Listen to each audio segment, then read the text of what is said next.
It happened in another room, and I could hear her crying. It was so awful.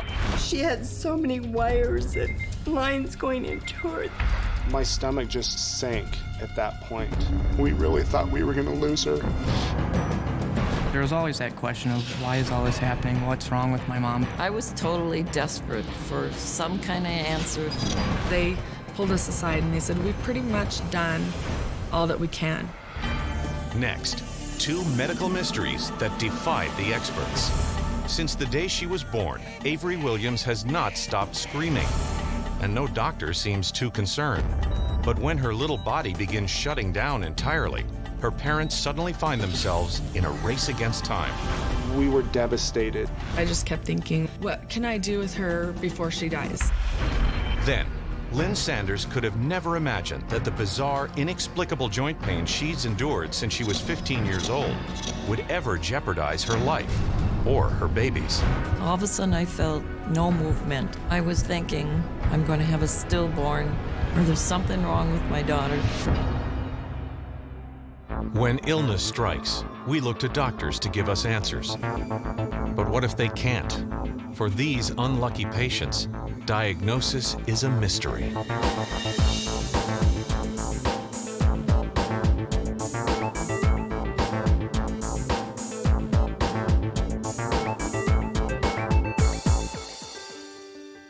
Almost as soon as Idaho Falls natives James and Amber Williams tied the knot in 1996, they couldn't wait to start a family. Ideally for us, 2 boys, 2 girls just sounded perfect. James's wish started to come true in 1999 when their son Christian was born. 10 months later, their daughter Taylor joined the family. And that next winter, Amber was pregnant yet again. At first, I was kind of nervous because I wasn't quite ready. I had 2 little babies at home, but I knew I could handle it. On August 9th, 2002, the young parents welcomed their second daughter, Avery, into the world. She weighs a healthy 7 pounds, 2 ounces, and immediately captures her father's heart.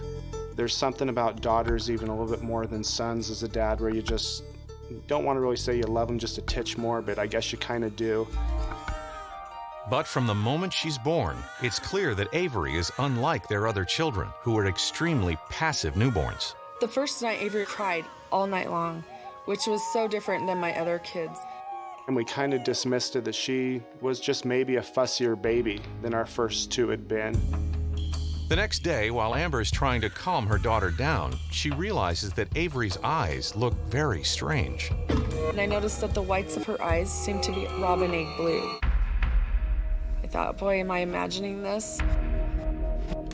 Alarmed, Amber calls the doctor to find out what's going on. But after giving the infant a thorough head-to-toe exam, he assures the family that there's nothing wrong with Avery.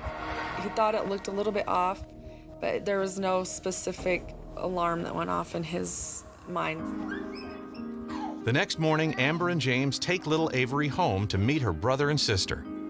It's a joyful day for everyone. But almost as soon as they walk in the door, Avery begins to wail, and it doesn't stop. When Amber called me to tell me about Avery crying a lot, I was just like, not really concerned. My mom reminded me how colicky I was as a baby and that she would carry me around for, I don't know, the first weeks to months of life just to be able to get basic things like dishes, laundry, anything done. But with each passing week, Avery's blood-curdling screams only seem to get worse. And every day, by the time evening rolls around, Amber is exhausted and at her wit's end. Then one afternoon, after putting Avery down for a nap, Amber notices that her daughter's features seem to be changing. The shape of her head was a little bit off. It was a little bit bigger on top, and her forehead started getting bigger. We didn't really discuss or talk about a lot, but it was something that we did both notice. I just kind of blew it off as not wanting to be critical of my baby. Amber never thought she would be the kind of mother who cared about her child's appearance. But when the veins in little Avery's head start to protrude, she can't help but acknowledge how freakish she looks. People were starting to say, wow, she has big veins in the side of her head. So, we were like, ooh, that's weird. It almost looked like as if someone had taken a blue crayon or marker or something and drew them right on there with purple or blue. During Avery's next regular checkup, Amber points out the peculiar veins, but the doctor promises her that it's nothing to be concerned about. Avery is perfectly healthy. I didn't want to be a hypochondriac, and I didn't have a medical degree. But when Amber notices that her 4-month-old is still fitting nicely in her newborn onesies, she begins to worry that Avery may not be meeting her milestones. Concerned, she takes her daughter back in to see the family pediatrician. He got out the weight charts, and he said, she's still on the charts, but let's keep an eye on it. In the back of my mind, the whole time, I knew that something was off with Avery. Then, on December 8, 2002, Amber's worst nightmare comes true.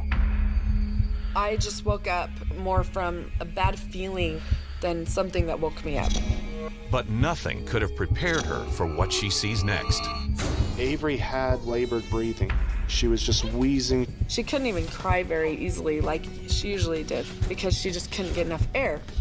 My stomach just sank at that point. We really thought we were going to lose her.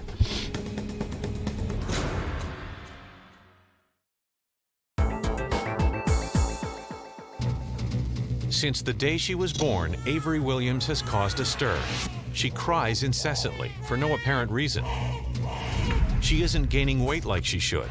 Even more alarming, she has bizarre protruding veins popping out of her forehead. Still, no doctor seems concerned. But now, to her parents' horror, she can't seem to catch her breath. I raced her into the doctor as fast as I could, and I set her on the table. I undressed her. As Amber downloads the pediatrician on Avery's breathing problems, he tests the infant's oxygen levels. The results are shocking.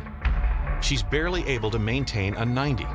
Healthy children can easily score a 98. The blood drains from Amber's face when the doctor tells her that she needs to take Avery to the hospital immediately. My mind just snapped. I couldn't imagine that I had been neglecting her enough in my mind that she got so sick she needed to go to the hospital. The doctor is extremely worried that little Avery is suffering from a respiratory infection that could turn deadly. I remember distinctly answering that phone, and they were so concerned. At that point, I was terrified. The doctor on call orders a series of blood tests and an X-ray of Avery's tiny chest, hoping to find some clue as to what's causing her so much distress. 6 hours later, when the findings come in, the doctor knows he's found the evidence he's been looking for. Avery's white blood cell count is alarmingly high, a clear indicator of several potentially life-threatening diseases. They thought that might be a sign of meningitis. We were horrified. Meningitis is an inflammation of the meninges, the membranes that cover the brain and spinal cord. It is usually caused by bacteria or a virus, and left untreated, it can be fatal.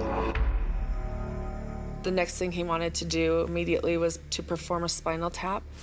This was something Amber and I had never experienced ourselves before, and here they were doing this to our 4-month-old daughter. It happened in another room, and I could hear her crying. It was so awful. I just plugged my ears. After carefully drawing cerebral fluid from Avery's spine, the doctor sends it off to the lab to be tested. At this point, Amber and I both really just wanted to have an answer. Now, the young parents can only wait for the results. It was just a terrible, terrible night for us. This was something that doesn't happen to one of our kids.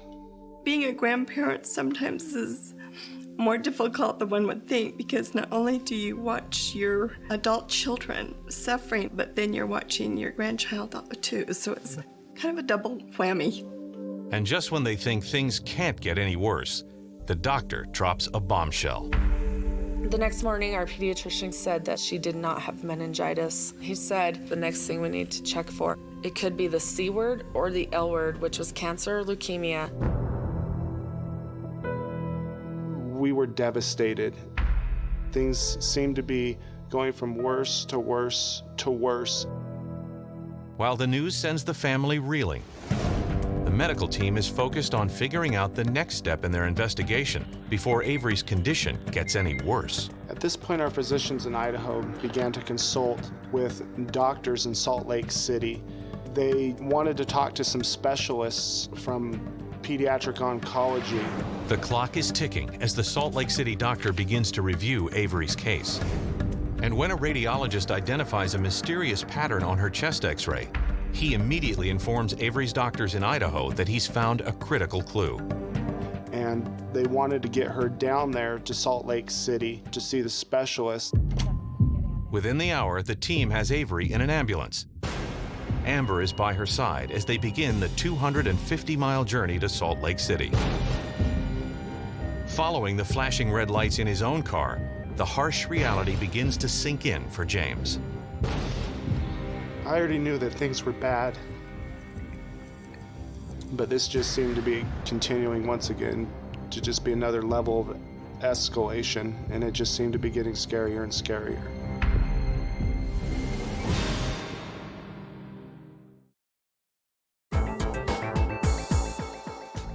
For the past 48 hours, more than half a dozen doctors have tried to identify exactly what's causing Avery Williams' little body to go haywire, all to no avail. Now, one doctor in Salt Lake City has a hunch. The problem is, he's 250 miles away.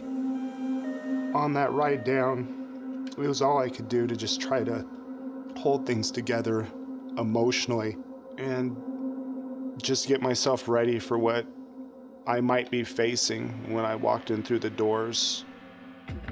In the meantime, Dr. Michael Pulsifer is anxiously awaiting his tiny patient. He's been carefully reassessing Avery's chest X-ray the Idaho doctors sent over. Avery, she just didn't seem to be right in many ways. As soon as Avery comes through the doors, Dr. Pulsifer starts his own investigation by ordering a new round of X-rays. We repeated X-rays of all of Avery's bones. The X-ray of a normal person has a fairly thick demarcation of solid bone. And inside of that is bone marrow. What you should see is a very white outer layer with this clear marrow space. In Avery's case, it looked like a bone inside of a bone. It was very troubling. While a few of the Idaho doctors initially suspected that the bone marrow anomaly could indicate the presence of leukemia cells, Dr. Pulsifer doesn't think the X-rays fit the typical leukemia pattern. This was a very unusual situation, and we had to figure it out.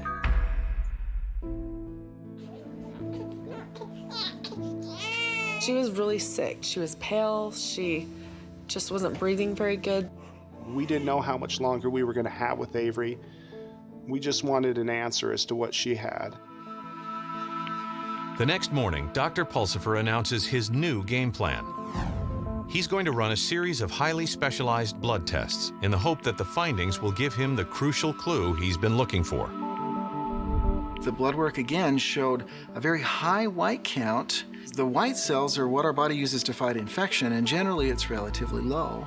Clearly, there was a disease going on of the bone marrow. That was very clear. Marrow is a substance found inside bones. It resembles blood and contains stem cells, which carry oxygen, fight infection, and control bleeding. As a next step, Dr. Pulsifer needs to remove a small sample of Avery's bone marrow to help him pinpoint exactly what's wrong.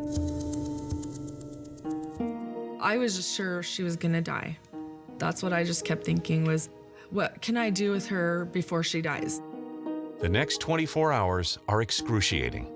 All the family can do is wait and hope that they have the courage to deal with Dr. Pulsifer's diagnosis. When the results finally come in, he knows that he's found the clue he's been looking for. I've seen pictures of it before, but I'd never actually seen a patient with the disease. It's exceptionally rare. In the bone marrow biopsy, as we reviewed that with our pathologist, they confirmed it, and we felt quite confident from that point about our diagnosis of osteopetrosis. Malignant infantile osteopetrosis is a rare, life-threatening congenital disorder characterized by abnormally dense bones. In healthy individuals, bones go through a continuous cycle of remodeling, in which old bone is removed and replaced by newly formed bone. But in Avery's case, the cells that break down old bone, osteoclasts, are defective, so the bone just keeps building up. Eventually, this begins to cramp the bone marrow and nerves that pass through her skull. The diagnosis, it was crushing to me. I didn't want to accept that this was something that my daughter had.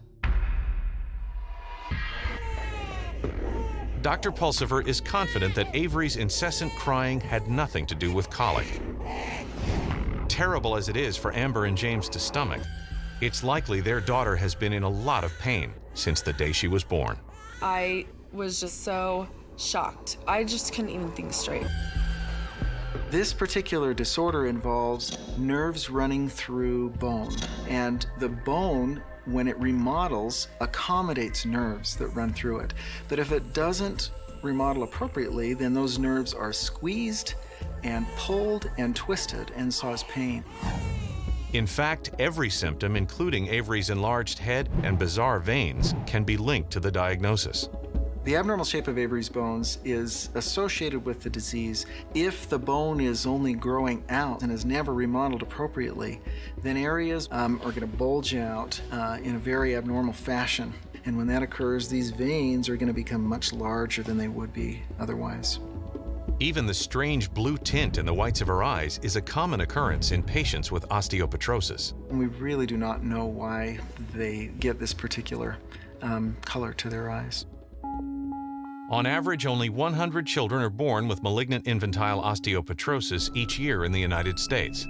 It can be devastating if not caught early. Given that their disease-fighting bone marrow is impaired, children with osteopetrosis often die from a fatal infection. When parents hear the implications of this diagnosis, that their child will, without appropriate treatment, be blind and be deaf and almost assuredly die somewhere in the first years of life, it's just horrible to hear a diagnosis like that.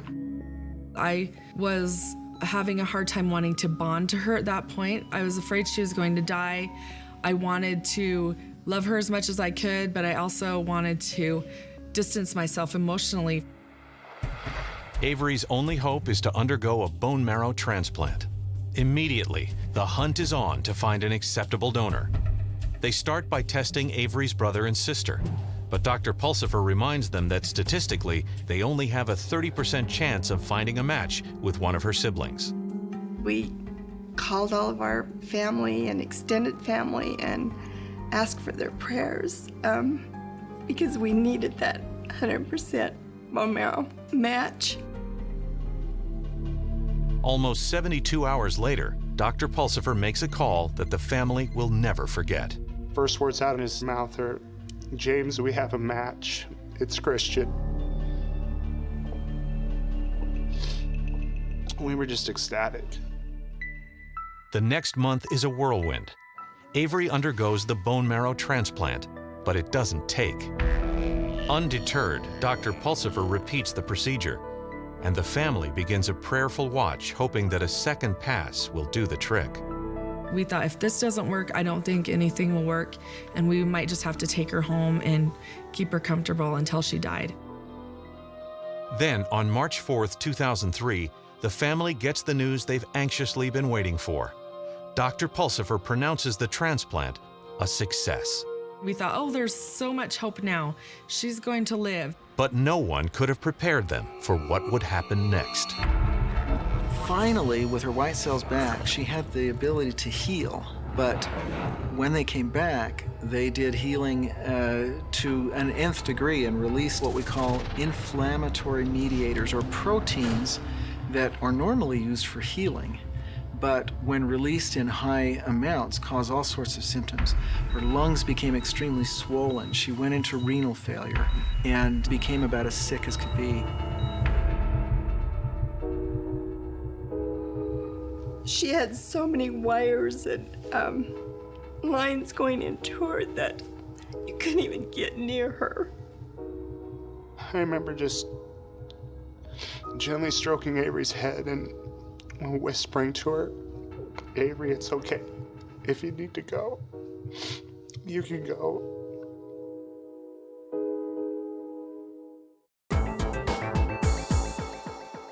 Five-month-old Avery Williams is hanging on for dear life. What doctors first thought was meningitis is in fact an extremely rare and potentially deadly bone disease. After undergoing a successful bone marrow transplant, her fragile body has suddenly started to crash, and her organs are failing one by one. They pulled us aside and they said, "We've pretty much done all that we can." She was extremely sick. We did not expect her to make it. Shaken to the core by the tragic turn of events, the Williams family can't bring themselves to leave her side. Hours turn into days, and days into weeks. We really began to question what the end point for Avery was going to be. Then, 100 days after she was first admitted to the hospital, Avery does something no one ever expected. She opened her eyes and she started just making these sounds, which she hadn't done for months. Oh, it was a hallelujah. We just knew at that moment that that was a good sign. She very slowly showed us that she wanted to get better by fighting each day. When Avery came to and her eyes were open, we could see something wasn't right with them. So the first thing they wanted to do was test her vision. Well, we ultimately found that she lost most of her vision. Dr. Pulsifer suspects that in between the bone marrow transplants, Avery's optic nerve was damaged as her skull grew thicker and thicker from the osteopetrosis. Nerves in our central nervous system don't repair themselves. So if your nerve to your eye or your nerve to your ear get damaged seriously, they're gone for good. Given everything that Avery had been through up to that point, blindness really seemed like something that we could deal with. We stepped back and started counting our blessings. I have very rarely seen patients who have gone through what Avery went through survive. While Amber and James are grateful that Dr. Pulsifer was able to solve Avery's case and save her life, they still struggle to understand why so many doctors weren't able to put the pieces of the puzzle together sooner. When you see a doctor at first, they're going to think of the most common things that can occur. Your child is fussy. Well, maybe they have colic. Prior to Avery coming to our center, we had had one other case, and this child was quite sick and unfortunately passed away. If I could tell other parents who are having, problems with their children they can't explain, I would tell them to just go in and ask their doctor, go in there with a list, keep notes, keep track, be dramatic a little if you have to. Today, Avery is a rambunctious 6-year-old who continues to amaze her family. Avery today is exactly as she was from day one. She's a fighter. She has some sight, and really she gets around almost as if it's not even an impairment for her. Avery amazes me. I couldn't even tell you how many pieces of music she can play. I can't imagine our life without her. It wouldn't be as fun at all. My hopes for Avery, I want her to live a healthy, long, productive life, surrounded by the people that love her most.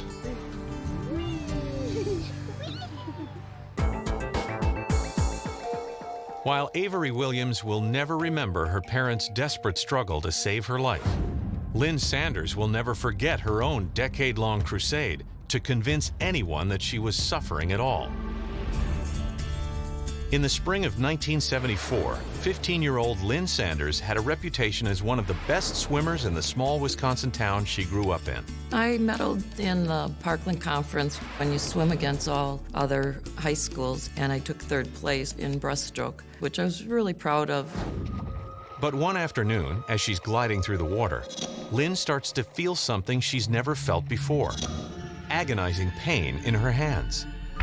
It was really uncomfortable, achy, like I had the flu or something. Lynn describes the strange soreness to her mother, who insists on taking her in to see the family doctor. He immediately assumes that the teen has broken a small bone in her hand from the strenuous water workouts. But after taking an X-ray, nothing appears out of the ordinary. The doctor chalks her aches up to growing pains and encourages Lynn to keep her hand wrapped in a support bandage whenever the pain flares up. Kids are always asking you, why are you wearing that? So you have to explain a story that I just sprained myself. I didn't want to let them know that the doctor just said it was growing pains.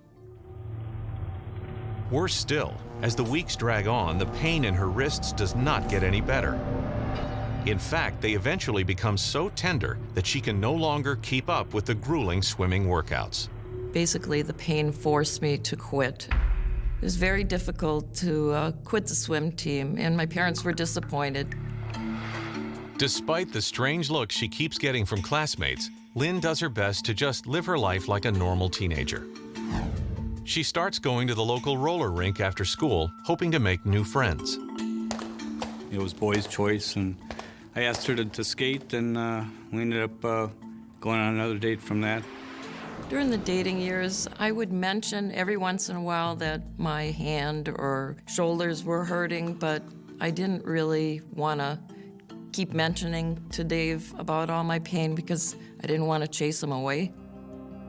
By the time her senior year rolls around, Lynn is living with chronic pain 24/7. While Dave is essentially unaware of what she's going through, he does notice that Lynn has a propensity to hurt herself. He would call me klutzy. He would see me do klutzy things. But nobody realizes just how bad her situation has become. In fact, Lynn's hands have gotten so sore, she's starting to have trouble performing even the simplest of tasks. I really did feel alone. My mom would tell me to just wrap it up with a bandage and, it'll be better in a couple weeks.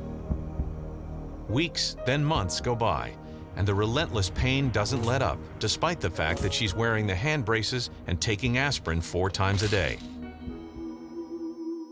Then, right before graduation, Lynn notices something very unnatural while she's going through her morning stretches. My elbows looked different. They rotated weird. I was not aware that Lynn had hypermobility of her joints. It wasn't something that she shared with me or really anyone.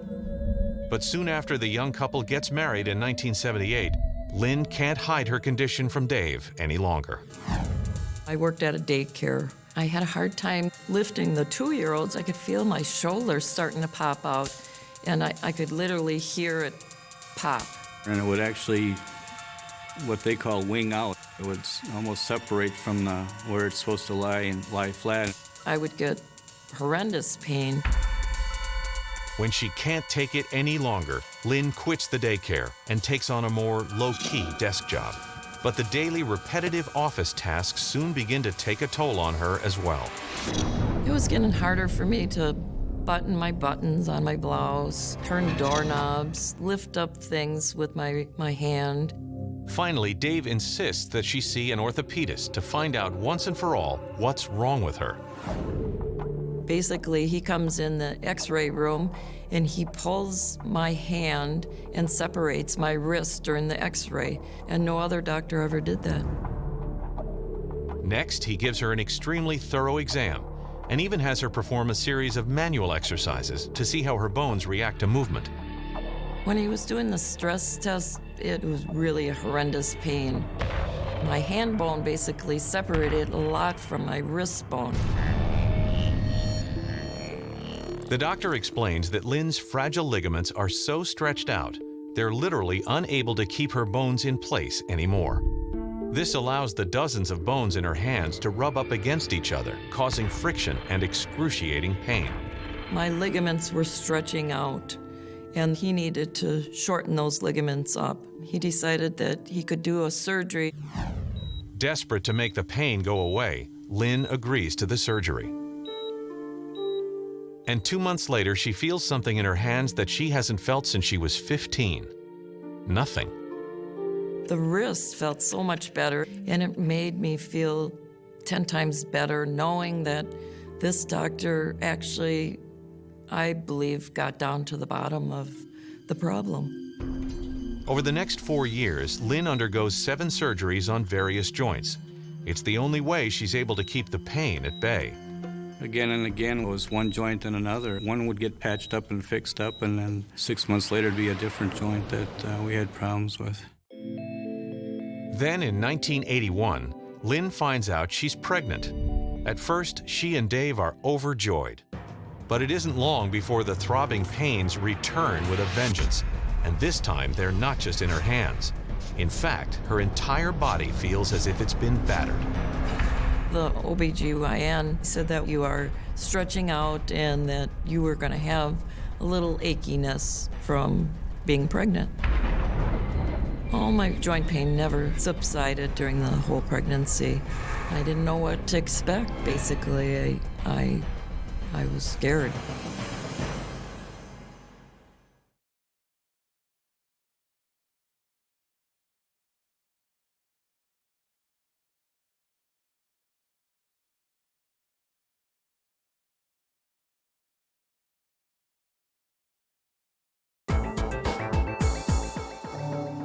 Expecting for the first time, Lynn Sanders has been enduring debilitating joint pains that her doctor has repeatedly insisted are a natural part of pregnancy. All my joint pain never subsided during the whole pregnancy, but I thought that was normal. After I delivered my son, I still had that achiness all over. But before her body has any time to really recuperate, she finds out she's pregnant yet again. And this time, the agonizing pain seemed to have escalated to a degree that she has never felt before. I thought because of hormonal problems, that would just continue until, your body gets back into normal shape again. But 3 months after her second boy's birth, Lynn still isn't feeling any better. The pain is constant. She begins to realize that she can't have any more children in this state and goes on the pill. And I think it was kind of a cranky mom at the time because of all the pain that I was having. There was always that question of why is all this happening? What's wrong with my mom? My knee pain was really, really a sharp pain at the time. I could hardly put weight on it. When Lynn checks in with her doctor yet again, he assures her that the crippling knee pain is simply a side effect of having paper-thin ligaments. The only thing that will help is another surgery. The next day, Lynn is wheeled into the OR. But as the surgeon inspects her knee, he realizes that the damage is far more extensive than they first thought. After completing the complicated surgery, he instructs the team to put her in a full leg cast to help stabilize her fragile knee. I was thinking, how am I going to take care of 2 young kids with a cast this size where I can't bend my knee? After 8 days of recovery in the hospital, the surgeon discharges her with strict orders to take it easy. But Lynn is determined to get back on her feet as quickly as she can. And a few days later, she decides to give crutches a try. But as soon as she takes her first step, she notices that something isn't quite right. I was having a little bit of pain in my calf area, which was kind of unusual because he fixed my knee. The pain is just getting worse. By the next morning, her calf is throbbing so badly that Dave insists on driving her to the emergency room. All it takes is one look at Lynn's leg, and the ER doctor knows that she's in serious trouble. I was very terrified. I didn't know what to expect. The medical team runs a battery of tests, and within an hour, they know exactly what's going on. Lynn has 3 blood clots in her leg. At any point, these clots could break loose and travel up through her blood vessels. If they lodge in a sensitive place like the lungs, it could kill her almost instantly. It was, a very dangerous situation. I realized how quickly it could go bad. They thought they could be from my birth control pills, so they took me off immediately. Over the course of the next 8 days, they keep a close eye on Lynn as they pump her full of blood thinners to help reduce the deadly clots. I just couldn't believe I had to go back for another 8 days. When the team is confident that the young mother is no longer in danger, they release her with a 90-day supply of the blood-thinning medication. Lynn and Dave are hopeful that the worst of it is behind them. But 2 months later, Lynn is caught off guard when her body starts to change again. I discovered that I'm pregnant.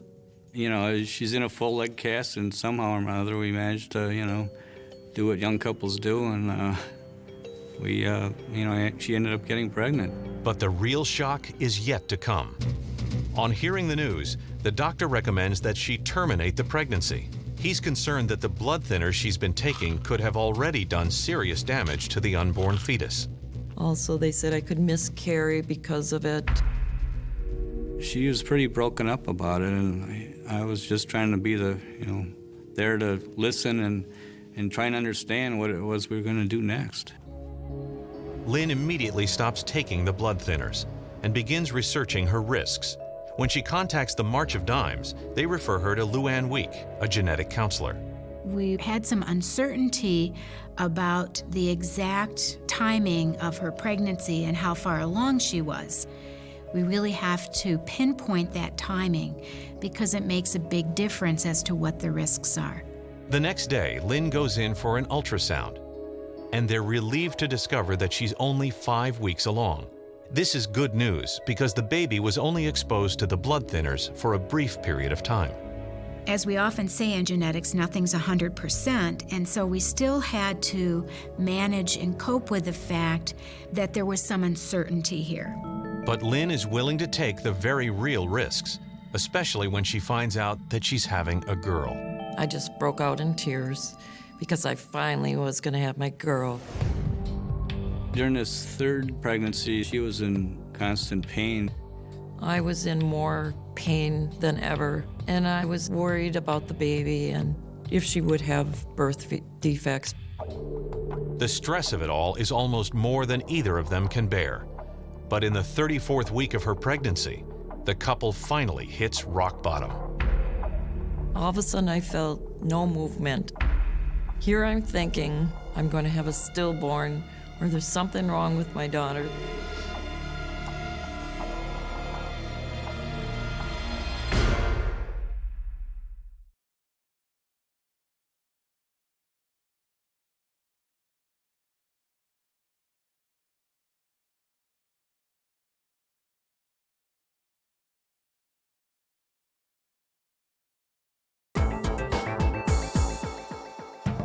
Most of the people in Lynn Sanders' life think she's a klutz. They have no idea that the 28-year-old has persevered for more than a decade with chronic and debilitating joint pain. I had neighbors actually making fun of me, saying, well, what are you going to have a cast on this time? Then, during the 8th month of her third pregnancy, the baby stops moving, and the young mother knows she needs help. I immediately went to my OB/GYN. He told me that I was in labor, basically, and that I was going to have the baby 6 weeks early. It's a tense 6 hours of labor, but on March 18th, 1986, Jessica Sanders is born. And even though she's premature, doctors assure Dave and Lynn that she's perfectly healthy. But Lynn is still very worried that the blood thinners could have affected her baby girl in ways that aren't yet apparent. So she checks back in with Luann Week, her genetic counselor. I asked her lots of questions about Jessica's medical history, and every question that I asked had a very normal newborn baby answer. Just to be safe, Lynn continues to take her daughter in to see Luann every 6 months. And each time, she assures the nervous mother that all is well. At Jessica's 3-year checkup, it becomes clear that the genetic counselor is far more worried about Lynn than her daughter. Luann asked me, every time I see you, you're in a different cast. So started asking her a lot more questions about her health history. I felt it was important that I make her aware of a condition that might explain her problems. Lynn can't believe what Luann is suggesting.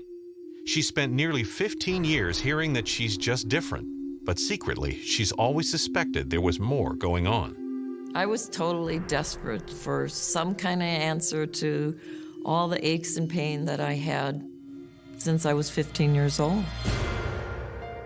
Luann advises Lynn to get in touch with a genetic specialist immediately. She tracks down Dr. Pamela Trepane and hands over her extensive medical file. Dr. Trepane begins conducting her own investigation by having Lynn perform very specific tests on her joints. There is a scale that we use to be able to assess joint instability and joint hypermobility. In other words, how mobile are her joints? Looking at her skin, how stretchy it is. Based on that type of a physical exam, in addition to her medical history, makes that diagnosis. Lynn has classic features of Ehlers-Danlos syndrome. Ehlers-Danlos syndrome is a disorder in which a genetic mutation disrupts the patient's production of collagen, a type of protein that acts as a glue and holds our skin, muscle, and ligaments together. Without the adequate collagen, Lynn's body quite literally began falling apart. Lynn's joint pain is a direct result of the poor collagen and the poor elasticity. Many children, their parents will describe them as being clumsy, when in fact they're trying very hard to keep their whole body in appropriate alignment. You think back and think, well, maybe she wasn't the klutz that we thought she was. It was related to this condition that she had no control over. Dr. Trepane speculates that Lynn's pain progressed slowly from her hands and wrists to other body parts because the joints that are used most often feel the wear and tear first. When Lynn was pregnant, she felt even more fatigued. We're already talking about joints that are unstable, and now you're adding the load of the pregnancy on top of that and a shifting center of gravity. All of those things then will combine to create increased joint pain. Historically, people who had classic Ehlers-Danlos syndrome had incredibly stretchy skin. Within circus environments, you see the people that can stretch their skin, taking their earlobes and pulling them down. One of the big puzzles, of course, for Lynn was why it took so long for people to make this diagnosis. She did not have overly stretchy skin. Unfortunately, what most physicians have learned is that's EDS. While it's reassuring to finally know what she's been living with all these years, Lynn is not prepared for what the doctor has to say next. There is no cure for EDS. We cannot go in and fix the gene that is making the collagen incorrectly. We can, however, provide good pain control and good physical therapy. Lynn begins a rigorous course to strengthen and steady her joints and takes prescription medications to help manage her pain. Unfortunately, she will continue to require surgeries to tighten up her ligaments as they wear out. I'm trying to go and do the best I can each and every day. Every day is a new day. To date, Lynn has had more than 40 surgeries. She also wears custom-made silver ring splints to help stabilize the joints in her fingers. I wear these just to prevent tearing in my ligaments in my fingers, and also it really does help with pain. Lynn is still coming to terms with the fact that her disease will never go away. But she finds her inspiration to face each day through her husband's unwavering support. It takes a special person to marry somebody and still stand by my side. 33 years since we met. It's for better or worse in sickness and health, and that's pretty much what I've stood by. Today, Dave and Lynn remain hopeful for a cure. In the meantime, she's doing all that she can to help patients like herself. In 2006, she started the Ehlers-Danlos Syndrome Network Cares. You have to be your own advocate. I hope someday every doctor knows something about Ehlers-Danlos syndrome.